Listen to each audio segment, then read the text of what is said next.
Bonjour à tous, j'espère que vous allez bien. Nouvelle vidéo, ça sera le deuxième thème consacré à l'univers du paranormal. Pour les abonnés qui n'ont pas vu la précédente vidéo, n'hésitez pas à aller la voir, vous comprendrez pourquoi je ne pratique aucun jeu de spiritisme chez moi. Donc là, je vais vous parler du premier jeu de spiritisme parmi les trois sur cette nouvelle vidéo, c'est le Ouija. Donc en fait, vous avez une planche avec des lettres de l'alphabet latin et les 10 chiffres arabes ainsi que les termes oui, non et au revoir. C'est un moyen de communication avec les esprits. La séance s'arrête si le bras de la personne utilisant le Ouija se déplace et fait tomber l'accessoire, c'est-à-dire un pointeur sous forme triangulaire comme ceci avec un rond au milieu. Cet objet-là va bouger du début jusqu'à la fin de la séance par la force de l'esprit humain ou en tout cas par la force de l'esprit lui-même. Alors, c'est très dangereux et c'est l'un des jeux de spiritisme les plus graves qui existent parmi les tous parce que il y aura un voire plusieurs démons à chaque fois qui entreront en contact avec vous. Voilà. Et ça sera très rare que vous allez avoir un voire plusieurs fantômes, un voire plusieurs revenants. Ensuite, j'ai pu trouver des conseils sur internet. Le premier, c'est qu'il ne faut pas jouer tout seul. Voilà, c'est plus conseillé d'y jouer à plusieurs, vous serez plus en sécurité. Ensuite, vous ne devez pas jouer dans un cimetière, vous ne devez pas jouer dans un lieu où une personne est morte décédée, et vous devez toujours dire au revoir à l'entité à la fin, tout simplement. Ensuite, le second jeu, c'est le Charlie Charlie.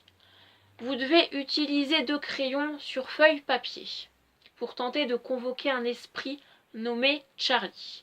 Les participants doivent poser sur une feuille blanche en équilibre 2 crayons sous forme de croix, c'est-à-dire que ça fait ceci.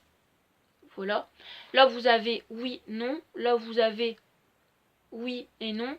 Et vous devez attendre que l'un des 2 crayons ou que les 2 crayons bougent après avoir posé plusieurs questions à l'entité Charlie qui vous répondra.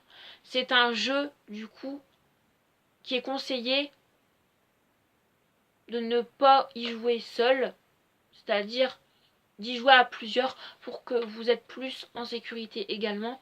Ensuite, le dernier jeu, c'est l'écriture automatique. Donc là, à l'inverse des 2 précédents jeux, c'est conseillé d'y jouer tout seul. Vous avez une feuille blanche.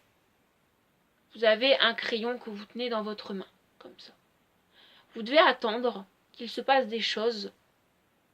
Quand vous êtes dans un état de méditation, quand vous faites le vide en vous, en écoutant de la musique,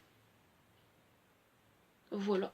Soit l'esprit va vous posséder intérieurement pour vous forcer à écrire des choses, soit l'esprit va être à côté de vous et grâce à ce qu'il pense, il y aura une transmission des pensées de l'esprit dans vos pensées et du coup, vous allez comprendre ce que vous devez écrire tout simplement en fait. Donc là, je n'ai rien d'autre à dire, j'espère que ça vous aura plu. Si c'est le cas, n'hésitez pas à liker, n'hésitez pas à commenter, n'hésitez pas à vous abonner. Si le contenu de mes vidéos vous plaît en général sur ma chaîne et que vous n'êtes pas encore abonné.